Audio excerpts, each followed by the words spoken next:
pentru că ieri a fost zi de sărbătoare, iar noi în zilele sfinte nu lucrăm niciodată, mai ales la casele oamenilor. Am petrecut timp împreună în micul nostru colț de rai. Stăm la aproximativ 25 de kilometri de județul Buzău, într-o zonă pitorească de deal, unde temperaturile sunt cu 4-5 grade mai puțin decât în oraș, ceea ce în zilele toride de vară chiar se simte.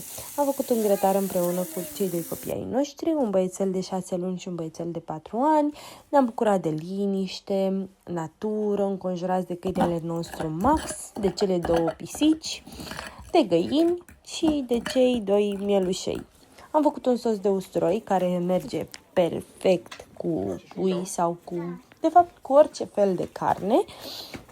Și l-am ascultat pe băiețelul nostru cel mare cum ne-a cântat.